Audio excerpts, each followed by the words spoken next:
Buenas, continuamos los audios y ahora vamos a llegar a la conquista normanda. Ya hemos visto el proceso que tuvieron los anglosajones con los vikingos, ese proceso de la Danelaw, y cómo en 1016 estuvo un rey vikingo, que era el rey Canuto, y hicimos un recorrido por esta, si se llama Danelaw en español también.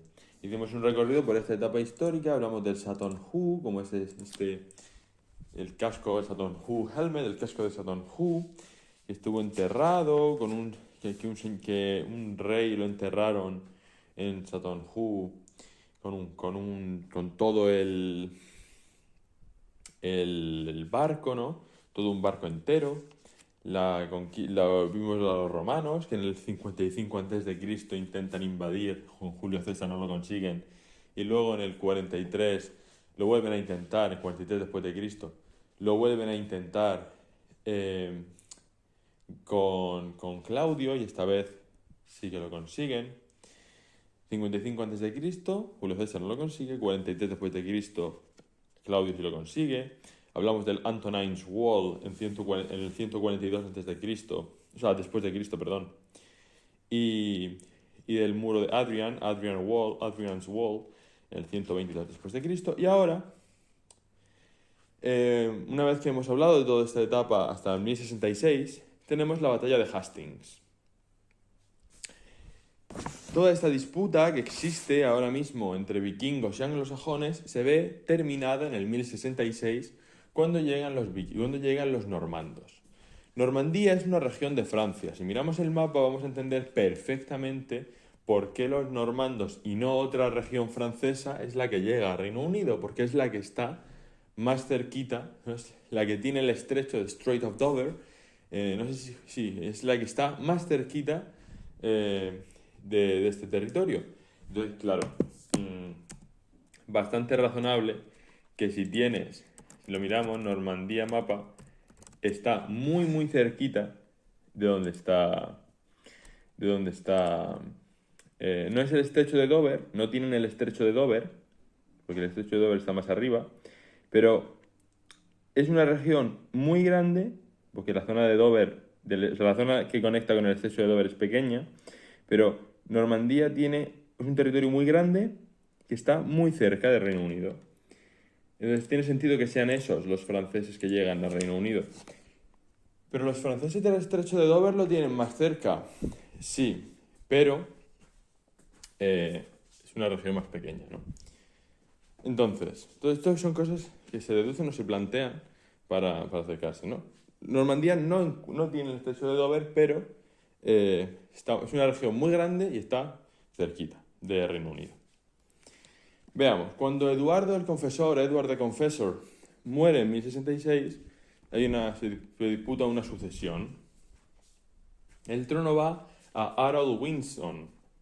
Godwinson. Harold, esto va a ser importante. Harold con la O, Godwinson, que es coronado. Poco después de ser coronado, Harold se enfrenta a dos invasiones.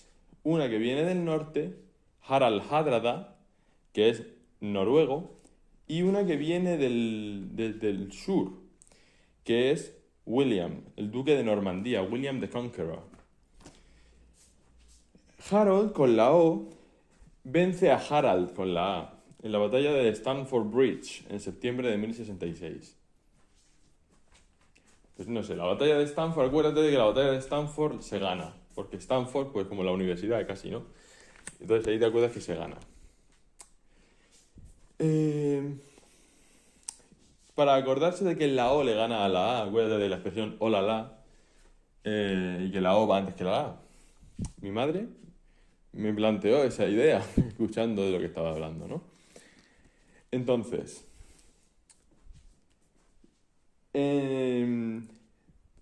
poco tiempo después, muy poco tiempo después, en octubre, Harold es asesinado, es derrotado ante William the Conqueror. Los detalles de esta batalla Pues creo que murió de un flechazo en el ojo, ¿no? Aquí eso es algo de eso se planteaba. Pero aquí la clave, pues es tener en cuenta eh, que muere, mm, que Harold es derrotado por William the Conqueror y eso va a suponer la llegada de los normandos. Creo que se habla de que los arqueros normandos eran muy buenos y una de las flechas se cuenta la leyenda, ¿no?, que le llegó al ojo, el que se le entendió en el ojo a Harold, matándolo, y luego le cortan con una espada, lo típico. Entonces, ¿qué es lo clave de aquí? Que en 1066, después de la muerte de Eduardo el Confesor, Harold Godwinson sube al trono y se enfrenta a dos invasiones. Una que llega por el norte en septiembre, que son los noruegos, por eso llegan por el norte, ¿no?, por la zona de arriba del noreste. Y luego, un mes después, tiene que recorrer toda esa zona de Inglaterra rápidamente para llegar a defender Inglaterra de una invasión que le viene por el sur, que es la invasión de William the Conqueror. Se libra la batalla de Hastings, se libra primero la batalla de Stamford Bridge, que la ganan los ingleses, para luego perder la batalla de Hastings contra los franceses, contra los normandos. Y ante esta derrota, William the Conqueror reinará, se establecerá como gobernador. Esa es la época del mantillo, no sé cómo se llama, el manto, el tapete, no creo que sea tapete, pero el manto, esa tela que narra la historia de Bayeux, de Bayeux Tapestry, que es una tira, un pergamino muy grande, una alfombra muy grande de 70 metros, que se hizo en el 1070 por orden del obispo que era hermano de William the Conqueror, Odo de Bayeux, que era medio hermano de William the Conqueror, y se hizo en Kent, según dicen, en Inglaterra, y pues ahí se cuenta la historia, ¿no? Pues es un tesoro que ha pasado la historia, que parece que se sigue manteniendo, y tiene un montón de paneles que te van contando un todo que es la historia de William the Conqueror, la muerte de la muerte de Harold Godwinson y la llegada al poder de Guillermo el Conquistador, William the Conqueror. Con esto llegan los normandos, Guillermo el Conquistador es victorioso, se sobrenombra como Guillermo el Conquistador y establece una nueva aristocracia en Inglaterra que viene de Normandía, es decir, los franceses llegan a estos territorios, los franceses llegan a Inglaterra. Le da poder a la aristocracia y a su muerte sus tierras se dividen entre Robert, que toma control de Normandía, y William Rufus, que se vuelve rey de Inglaterra. Divide sus tierras entre sus dos hijos. En el futuro, en la batalla de Hastings, también la nombran como batalla de Senlac, porque es como, depende de qué sitio considere que está más cerca, o Senlac está cerca de Hastings, creo que ese es el concepto.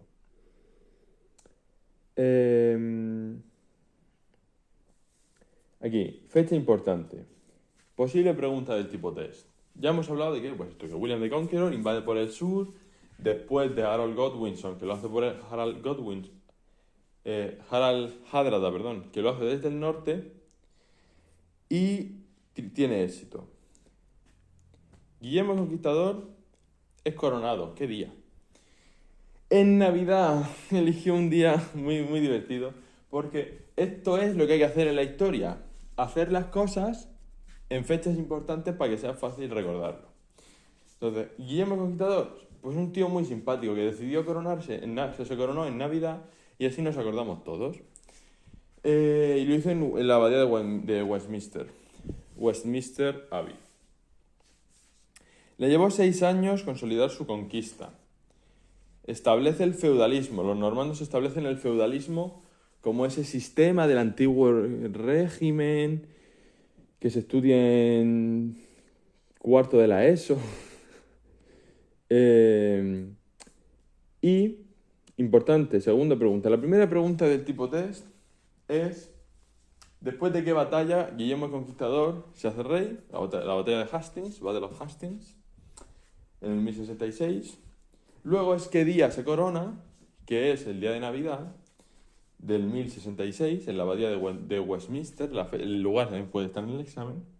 La abadía de Westminster Abbey. Y luego la siguiente pregunta del tipo test podría ser que introdujeron el feudalismo. Don't think so. Es la pregunta: ¿qué trajeron los normandos, que ahora es icónico de Reino Unido, de Inglaterra, que son los castillos, la arquitectura?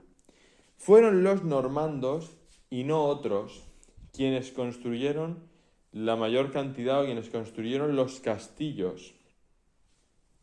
Los anglosajones habían hecho casas fortificadas, asentamientos a gran escala, fortificados, pero los castillos son una importación normanda al territorio inglés.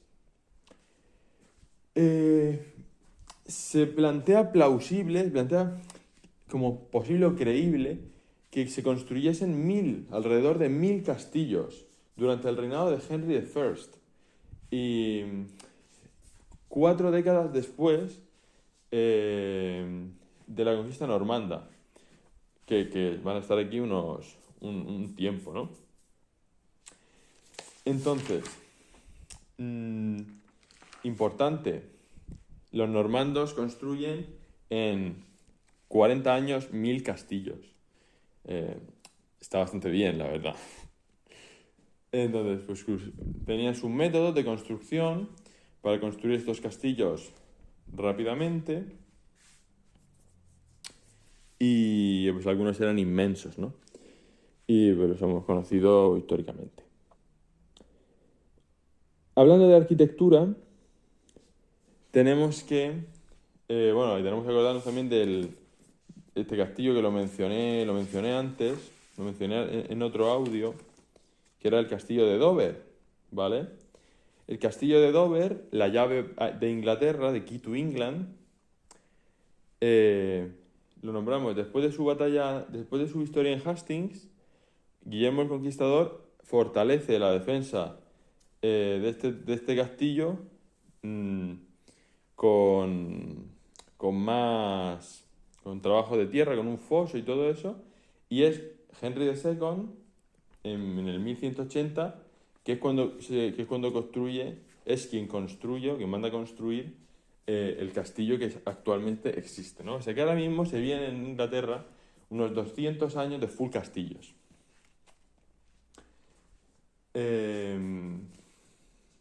Razonable, la verdad. Era media, ¿no? Razonable hacer castillos. Respecto a la arquitectura, Guillermo el Conquistador no solo trae los castillos, no solo hace castillos. Guillermo el Conquistador tarda 6 años en consolidar su conquista de Inglaterra. Pero una conquista no es solo territorial, una conquista también es ideológica, también es emocional.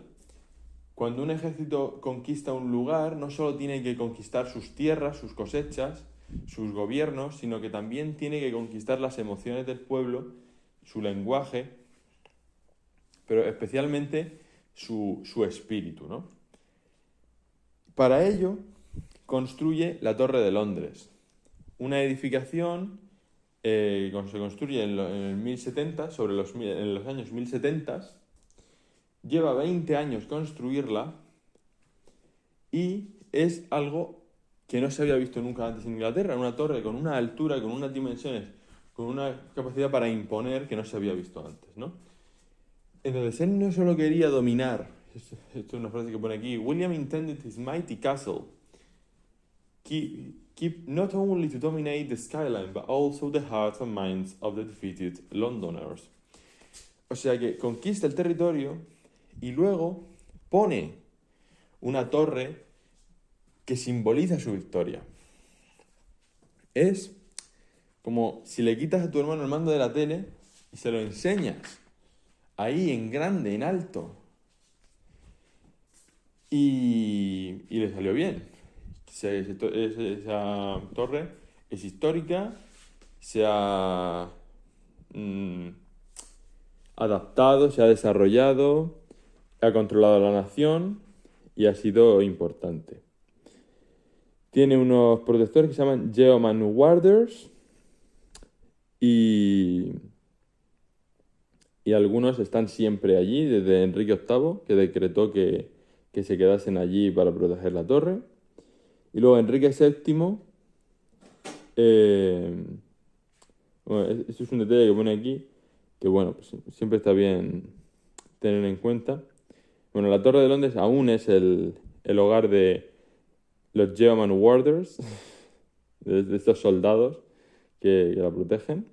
Es una atracción turística a nivel mundial, un sitio de estos World Heritage Site, y trae muchísima gente porque pues, representa la conquista normanda, el poder de Guillermo el Conquistador, y es un edificio imponente, ¿no? Que se construye en 1070. En 1070 se empieza a construir y tarda unos 20 años en hacerse. Y este detalle que pone aquí: Henry VII's personal wards or guards were the first beefeaters, so named as they were permitted to eat as much beef as they wanted from the king's table. El rey tenía una guardia personal que eran los come carnes. Y se nos nombraba así porque podían comer carne, ¿no? de la mesa del rey.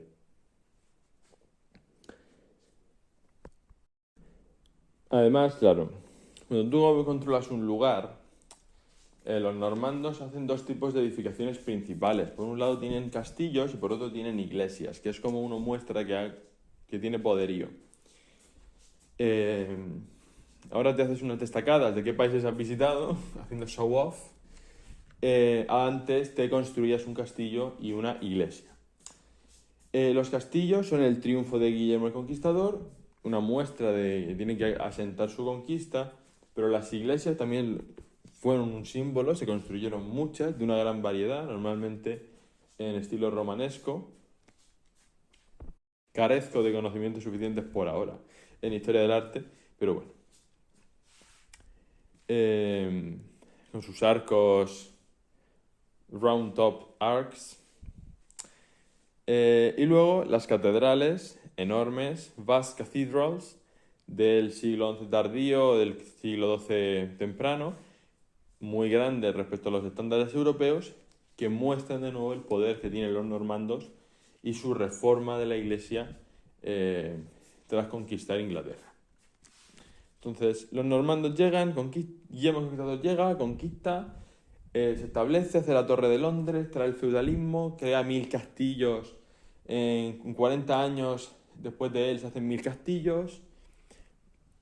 La Torre de Londres, que es un monumento que ahora sigue existiendo y que tiene los Geoman Warders, que son la gente que la cuida, y que vamos, que el tío construyó un montón de catedrales y que fue muy influyente y representa a la conquista normanda.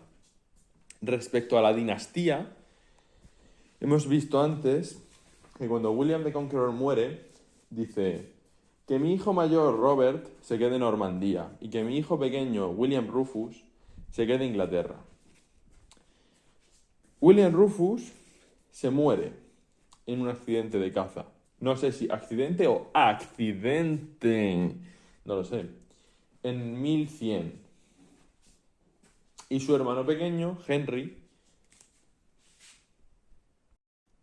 lo sucede al trono. En el 1106, Henry, a ver, vamos a ver un momentito. Aquí, William the Conqueror tiene 4 hijos. Bueno, 3 hijos y una hija. Primero está Robert, que es el que se va a quedar el ducado de Normandía. Luego está William, que será William Rufus, que es el que se quedó en Inglaterra. y gobernó desde que se murió William the Conqueror, que se murió en el 1087, gobernó desde el 1066 hasta el 1087. Las fechas son importantes ponérselas para tener una referencia, ¿no? William the Conqueror gobierna hasta el 87 y desde el 66 por la batalla de Hastings. Tiene 3 hijos y una hija. Robert, al que le da Normandía. William, al que le da Inglaterra. Pero William se muere en el 1100 en un accidente de caza. Adela, que es una hija, tucutucu, esa no existe, por ahora. Y luego Henry, que es otro hijo. Cuando William se muere, su hermano Henry se lleva el trono. Y 6 añitos después, en el 1106, Henry tiene éxito en el pulso contra Robert, lo aprisiona y comienza el conflicto con Normandía.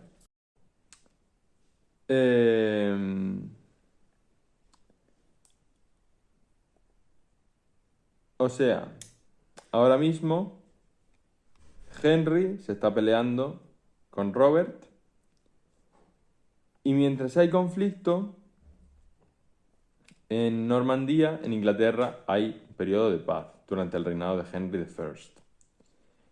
Lo que pasa es que el único hijo legítimo de Henry, ahora esto lo leo, lo voy a ir viendo ahora y luego hago un pequeño resumen. El único hijo legítimo de Henry se ahoga en 1120. Y cuando el rey muere en el 1135, pues no hay un sucesor claro. ¿Os acordáis de Adela de Normandía, esta que he dicho que no importaba? Su hijo, el sobrino de Enrique I, se llama Stephen y es conde de Boloña.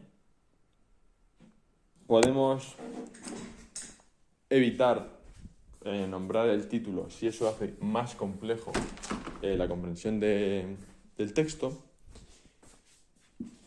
Pero lo que pasa aquí es que está William the Conqueror, le deja un trocito a Robert, le deja Normandía a Robert, Inglaterra a William.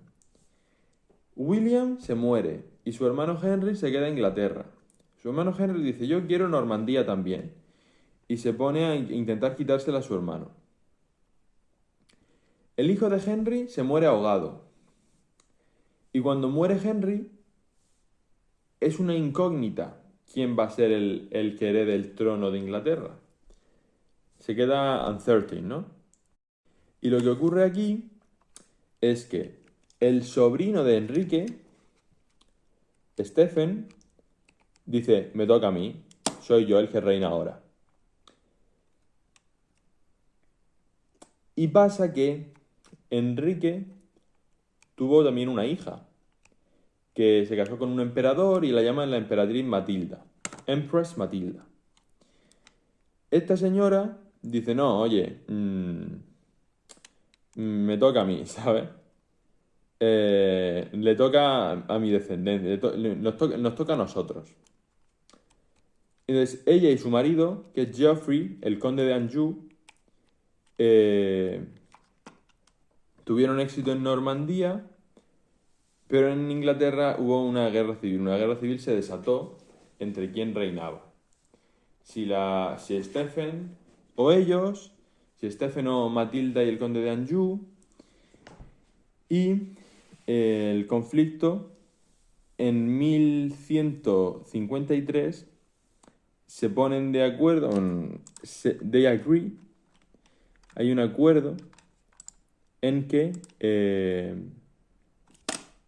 hay un acuerdo, según se pone aquí, en el que dicen que Stephen termine de reinar lo que le quede y luego será el hijo de Matilda y del conde de Anjou el que reine, que será Enrique II, que ya pues dará lugar a John, Enrique III, Eduardo I, Eduardo II, el tercero, la Guerra de las Rosas, Enrique IV, Enrique V, Enrique VI, toda la Guerra de las Rosas, Enrique VII el octavo, Eduardo IV, María I, Isabel I, por el otro lado María Stuart, James I, Charles I, Charles II, James II, ¿no? Ya hay todo un proceso histórico que vamos a ir viendo poco a poco. Pero ¿qué es lo que ha pasado aquí? Que esto adjuntaré esto que estoy mirando yo para ver la línea sucesoria porque es súper útil, que me lo he encontrado en Reddit y es maravilloso. Pero lo que ha pasado aquí, los nombres lían mucho. Pero lo que ha pasado aquí es que un señor, Guillermo el Conquistador, se hace con Inglaterra y tiene también Normandía. Al morir, la divide en dos de sus tres hijos varones. Uno de ellos muere y el otro que se quedó sin nada se queda con lo que tenía este. Y encima le echa un pulso al otro, ¿no? William de Conqueror muere, Robert se queda con Normandía y William se queda con Inglaterra. William muere en el 1100 en un accidente de caza y Enrique Enrique dice, oye, que me toca a mí ser rey de Inglaterra. Un poquito de respeto. Y entonces, no solo eso, sino que también se pelea con su hermano Robert para ser también duque de Normandía. Y hay ahí un enfrentamiento.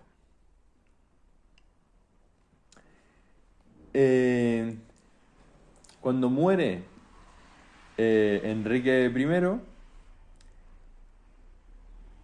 no se sabe quién va a reinar porque no ha tenido hijos legítimos, o porque el único hijo legítimo que ha tenido ha muerto. Entonces, Enrique I tuvo un hijo, William, que se hizo duque de Normandía porque Henry le quitó ese título a su hermano en esos enfrentamientos que tuvo con él. Pero ese duque de Normandía, ese hijo de Enrique I, se muere ahogado. Entonces cuando se muere Enrique, se muere el rey y su sobrino, el hijo de la hija, ¿no? El nieto de Guillermo el Conquistador, Stephen, dice, me toca a mí. Y comienza a reinar. Pero Enrique I tenía una hija, que es la prima de Stephen. Entonces, esta señora, que claro, es la hija la prima de Stephen. Estos son peleas de primos. Dice, pues deberíamos reinar nosotros. No, yo soy la emperatriz Matilda, porque ella se casó con un señor y luego el señor era emperador y se murió.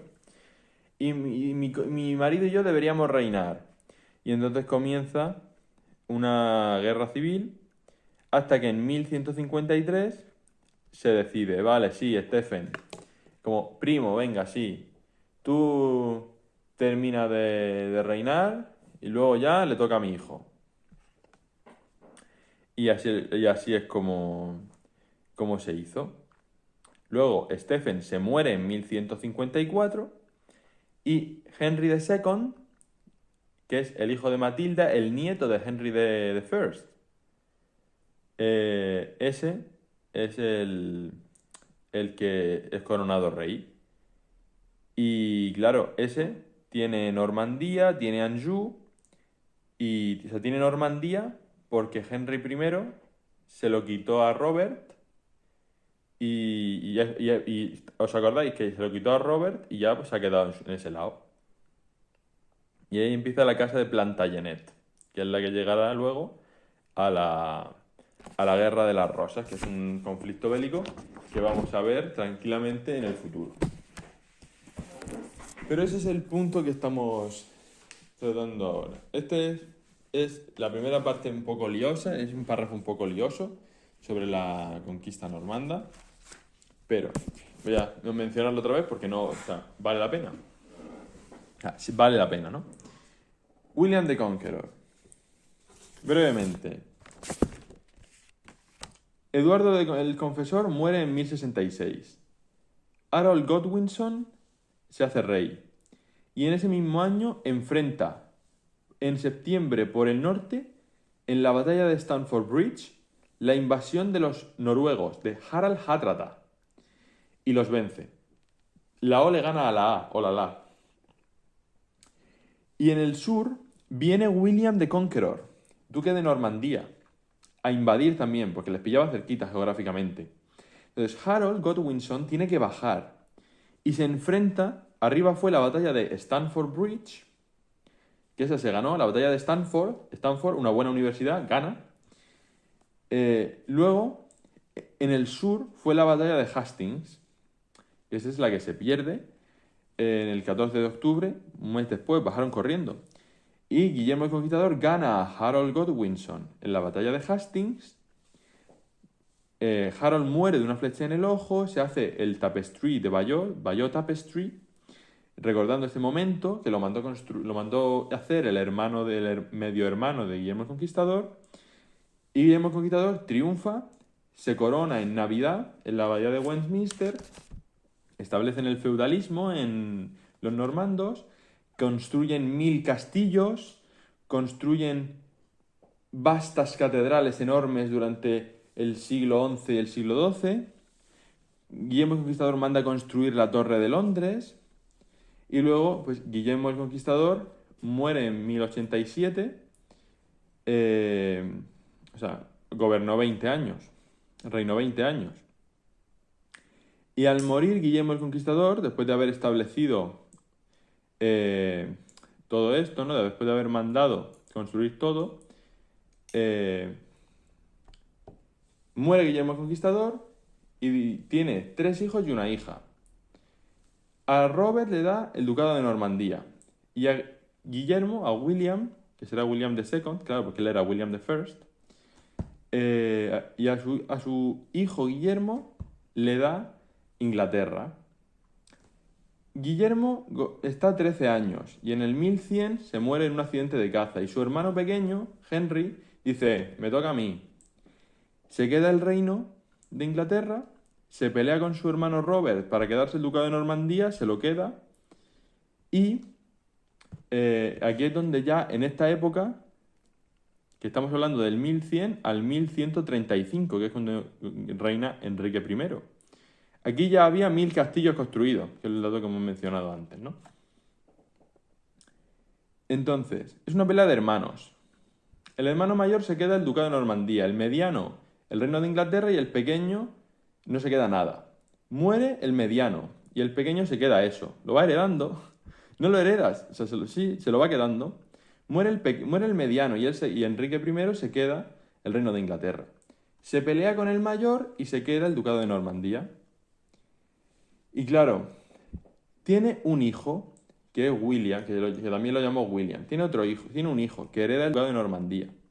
Pero este hijo se muere antes que Enrique, se le muere el hijo a Enrique I. Entonces, cuando Enrique muere, solo tiene una hija, que se llama Matilda, que se casó con un emperador. Y el sobrino de Enrique, que se llama Stephen, dice, me toca a mí reinar. Y empieza a reinar. Y cuando cuando está reinando, su prima, esa hija que queda de Henry, que se casó con un emperador, dice, perdona, pero mi marido y yo estamos interesados en esto, somos la casa de Plantagenet, vamos a ser históricos. Es el conde de Anjou, mi marido, así que un poco de respeto, vamos a reinar nosotros. Y empieza una guerra civil en Inglaterra para ver quién se queda el trono.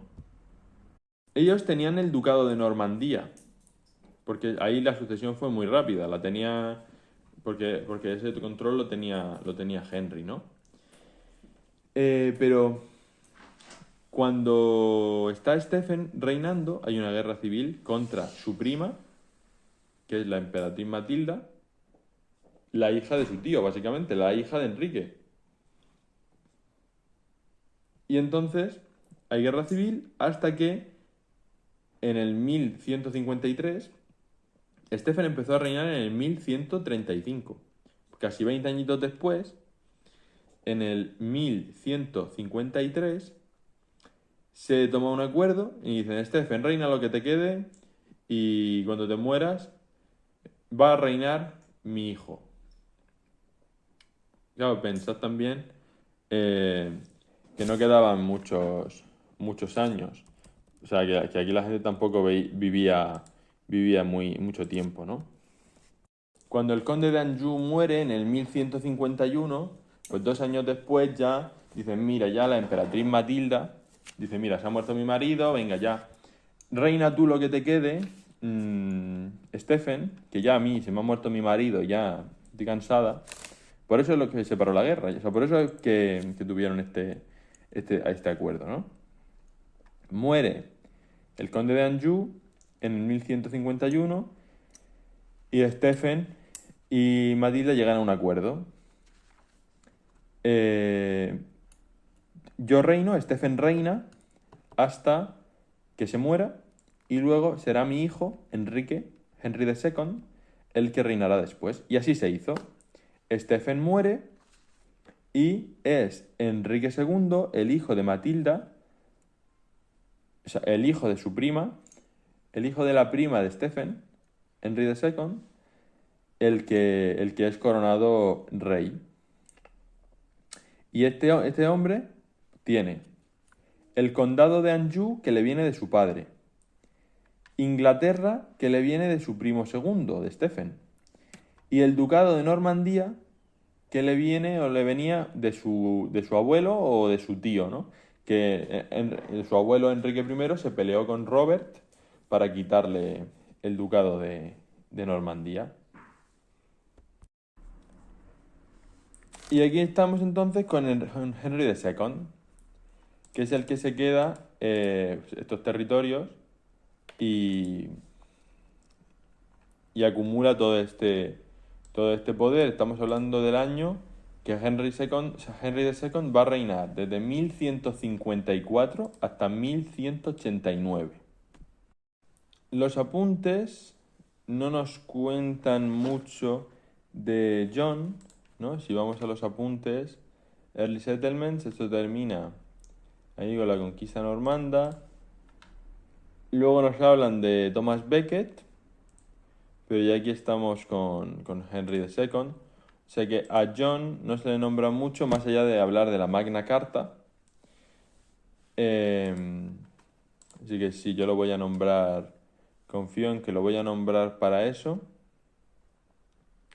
Y luego ya estaremos hablando del resto del tema de Middle Ages, ¿no? Entonces, John I de Inglaterra. También está aquí, bueno, primero Ricardo de Lionheart, Richard de Lionheart. Tampoco en los apuntes estos que hay aquí en el aula virtual, no veo yo nombrado a Richard de Lionheart.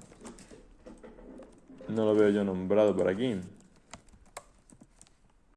Por lo tanto, pues tenemos a Ricardo Corazón de León, que tendría su importancia histórica, pero no lo hemos nombrado mucho por aquí.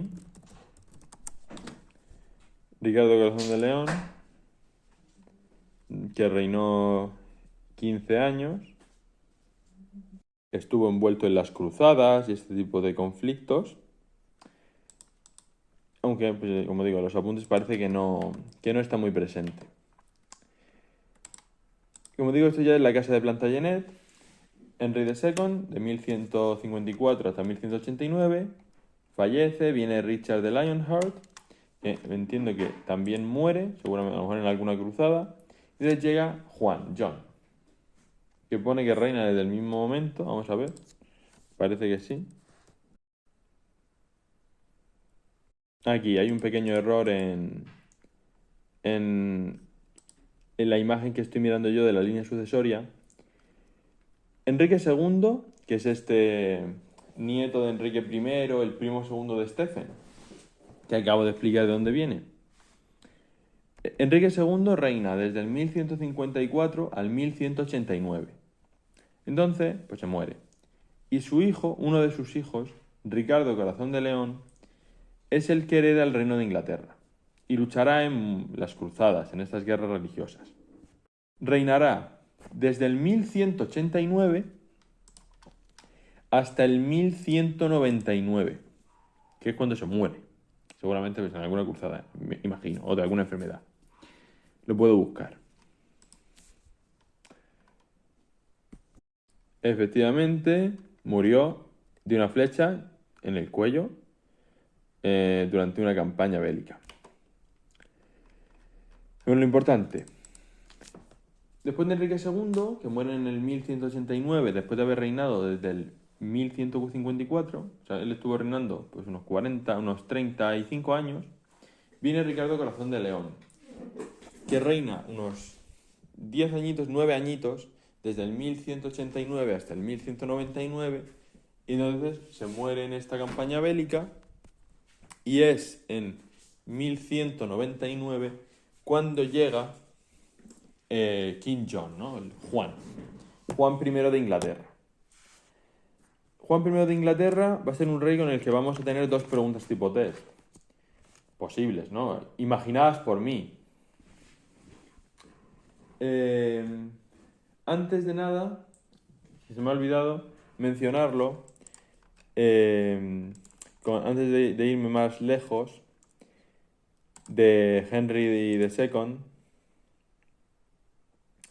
que esto está en los apuntes y hay que mencionarlo, es Thomas Becket. Thomas Becket era un hombre de la confianza, era un canciller de la confianza de un obispo, ¿no? De la confianza de un noble político, arzobispo de Canterbury, eso es. Thomas Becket, el arzobispo de Canterbury, fue asesinado. Este es el hombre que fue asesinado, más o menos se piensa que bajo las órdenes, o que de Enrique II, eran amigos, pero dejaron de ser amigos, tuvieron disputas sobre los derechos de la corona frente a los derechos de la Iglesia, y se dice que Enrique II dijo en voz alta: es que nadie me va a deshacerse de este cura. Y entonces parece que alguien que lo escuchó, pensando que le hacía un favor, se lo cargó. En el año 1170. Claro, que el rey, que por deseo, que por pensamiento de que el rey lo quiere, se mate a un arzobispo, en esa época era muy heavy. Encima el arzobispo de Canterbury. Encima en la catedral de Canterbury. Que eso es pecado, muy pecado, pecado pecadoso. Entonces, pues se le mató. Muy heavy todo. Enrique II dijo que él no había sido el que lo había hecho, pero sus hijos se rebelaron contra él. Ya pues hubo problemas. A Becket se le hizo santo, se le canonizó, ¿no? Y claro, la catedral de Canterbury pues es un sitio importante porque ocurrió, no por instrucción, pero como por deseo de Enrique II, el asesinato de Thomas Becket. ¿Qué arzobispo fue asesinado en la catedral de Canterbury? O bajo la orden de no sé quién, se dice que por el deseo de no sé quién, fue asesinado en la catedral de Canterbury, Enrique II y Thomas Becket. Que es un enfrentamiento que surge por diferencias y disputas sobre cuáles son los derechos y privilegios de la Iglesia y los de la corona. Eso es lo que había que mencionar de Henry II. Y con esto nos podemos ir a Juan de Inglaterra. Solo hay una cosita que mencionar de él, que haya los apuntes y que yo me haya encontrado. Si me encuentro algo más, pues lo incluiré. Que es, básicamente, a ver, un momento. Cuidado con todas las personas que se llaman John, que puede dar lugar a confusión. Pero la idea es, hay un único pregunta tipo test, así fácil, que pueda ser la que nos ponga la profesora, que es la de los cambios políticos y legales. Después de Ricardo Corazón de León llega John. Hemos visto que aquí hay problemas, en esta época histórica, hay problemas por quién tiene el poder. si la iglesia, si los nobles, si el rey. Entonces, el Parlamento empezó a desarrollarse como la institución que es hoy. Con esta, el Parlamento se origina como los consejeros, las personas que le dan consejo al rey. Incluye nobles, incluye los líderes de la iglesia, y había muy poquitas limitaciones para el poder del rey, hasta 1215. En esta época, la nobleza exige al rey que acepte una serie de medidas, que no puede tener el poder que él quiera y pedir los impuestos que él quiera y hacer los cambios en la ley que él quiera, sino que necesita la aprobación de los nobles. El rey está sujeto a la ley y eso lo establece, y todos estos requerimientos los establece la Magna Carta, The Great Charter. La Magna Carta es un documento que se aprueba en 1215 en el reinado de King John. Y es una solución práctica a la crisis política que está ocurriendo en esta época. Y plantea que todo el mundo tiene que obedecer la ley y que el rey, para tomar decisiones sobre impuestos y todo esto, tiene que contar con el apoyo de la nobleza. Sobre todo para los impuestos, ¿no? Porque si no, pides impuestos por lo que tú quieras y se lía la cosa. Entonces, ¿qué va a entrar en el examen?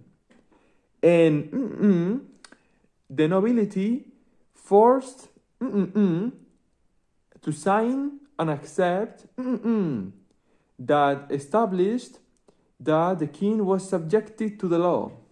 Y entonces tú tienes que decir, en 1215, Juan I de Inglaterra aceptó la Magna Carta, imposición de la nobleza que establecía la idea de que incluso el rey está sometido a la ley y que para tomar decisiones sobre los impuestos y cambios en las leyes debe contar con el apoyo de la nobleza, debe involucrar a la nobleza.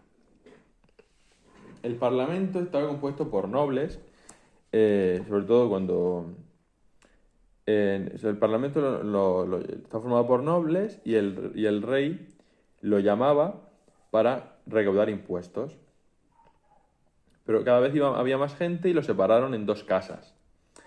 La nobleza y los grandes terratenientes y los obispos estaban en la casa de los lords, la casa de los caballeros, the House of Lords. Y por otro lado, no puedo decir caballeros, es la casa de los lores, House of Lords, la casa de los lores. Porque luego los caballeros, en plan de capa y espada, que normalmente eran pequeños terratenientes, y las personas ricas de pueblos y ciudades, se sentaban en la casa de los comunes. Una pequeña, muy pequeña población podía ir a la casa de los comunes, una incluso menor a la casa de los lores, y había un parlamento similar en Escocia, solo que en Escocia tenía 3 casas: los lores, los comunes y el clero. Durante esta época se desarrollan sistemas legales. La idea de que los jueces son independientes al gobierno. Esto cuesta hasta ahora. En Inglaterra empieza a crear una ley común que se basa en el precedente y en la tradición, que eso es como ahora. Y aunque en Escocia, pues el sistema legal que se desarrolla es un poco diferente. Lo importante aquí es, durante el reinado de Juan I de Inglaterra ocurre un evento histórico, que es la firma de la Magna Carta en 1215, donde el rey se somete a la ley obligado a firmar este pacto por la nobleza, que se niega a que el rey siga tomando decisiones sobre las leyes y los impuestos sin tenerle en cuenta. Esto es un conflicto de poder. Si John I se hubiese negado, hubiese habido consecuencias graves, seguramente. Entonces, King John I de Inglaterra se somete a la ley aceptando la Magna Carta en 1215. Encouraged, ¿no? Empujado, obligado por la nobleza que no estaba dispuesta a seguir aceptando sus cambios en la ley y sus impuestos sin que el rey tuviese en cuenta sus deseos, sus intereses, sus peticiones, sus opiniones. Y luego pues, nos cuentan esto de que el Parlamento en Inglaterra tenía dos casas, la Casa de los Comunes, para pequeños terratenientes y gente así rica de pueblo y ciudad, sin muchos títulos, Casa de los Comunes, y luego la Casa de los Lores, para la nobleza, los grandes terratenientes y los obispos. Casa de los Comunes, Casa de los Lores. Pequeños terratenientes, gente rica de pueblo, y la Casa de los Lores, que es la Casa de los Comunes, y la Casa de los Lores, pues nobleza, grandes terratenientes y obispos. Un parlamento similar hay en Escocia, pero este tiene tres casas, la de los lores, la de los comunes y luego la del clero, por separar un poco. Luego de este tipo de cosas surge lo de izquierda y derecha, porque unos se sientan en un lado, otros se sientan en otro. Esto surgió en Francia, lo de izquierda y derecha. Y bueno, se empieza a desarrollar un sistema legal, ya la cosa va avanzando en el gobierno, ¿no? La idea de que los jueces son independientes al gobierno, una ley común, en Escocia tienen una serie de diferencias, pero bueno, eso son cosas que es difícil que pongan el tipo test. 1215, Magna Carta, King John, es la clave. Ahora que hemos visto a King John, de Enrique III, de Henry III, no se habla mucho, no hay nada, no se menciona a este rey. Y luego ya tenemos a Eduardo I, Edward I. Edward I hace algo importante y es que introduce el Estatuto de Rutland, Statute of Rutland, que anexa Gales a la corona de Inglaterra. Perdón, una cosa que no he mencionado, que estos audios están preparados pero poco, no al 100%. No tengo un guión. Durante toda la conquista normanda hemos hablado de lo de quién tiene el ducado de Normandía. Y es normal pensar, ¿pero seguimos teniéndolo o no? No. King John pierde Normandía contra Felipe II en 1205. King John lost Normandy to Philip II in 1205. Que eso lo tuve que buscar yo porque no salía. O sea, King John pierde Normandía. No más Normandía. Continuemos. Edward I, ahora sí. De Enrique III, de John tenemos eso, la Magna Carta y que perdió Normandía. En el 1215 la Magna Carta. Luego lo de Normandía que ocurrió en 1205, pero la fecha no es muy importante. Y luego tenemos Eduardo I. Después de Enrique III, que está entre John y Eduardo, pero Enrique III no se le nombra quien lo apunte, no hay información sobre él. Eduardo I. Cosas importantes que hizo. El Estatuto de Rutland. Statute of Rutland. Que hace que Gales se anexe a la corona de Inglaterra.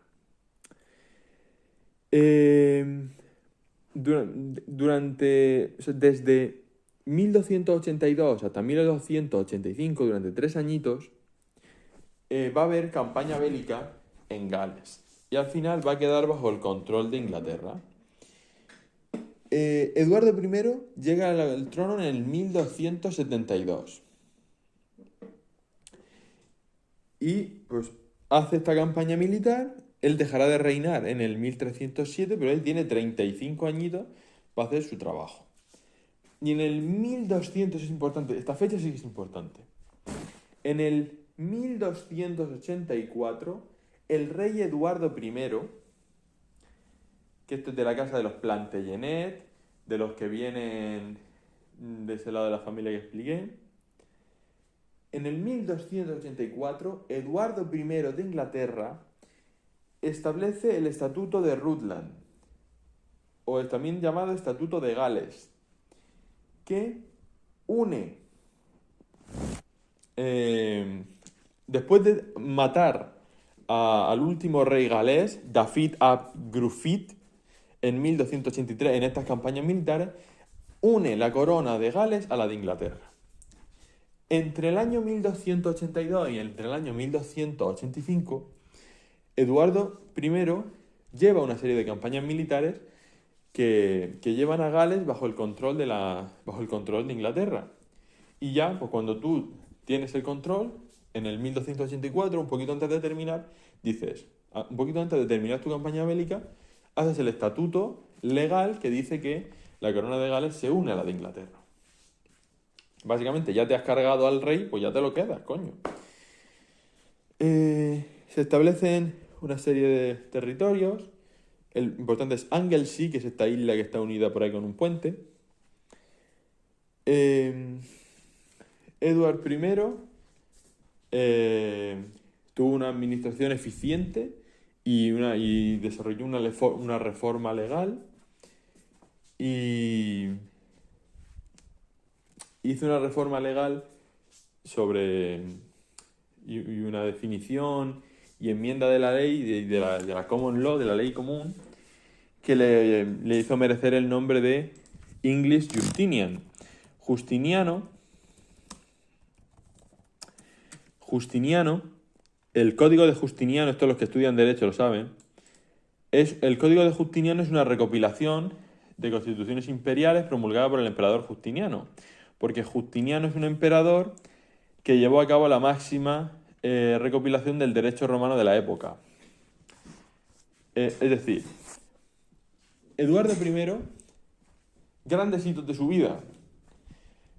Durante 3 añitos, del 1282 al 85, tener campañas militares en Gales, matar al último rey de Gales, David ap Gruffudd, matarlo en 1283, y un año después, 1284, Estatuto de Rutland, por Eduardo I, donde anexa la corona de Gales a la de Inglaterra. Ese es tremendo hito de la vida de este señor que reinó desde el 1272 al 1307. Un máquina. Y encima era un máquina también del derecho. ¿Qué cosas no le salieron bien?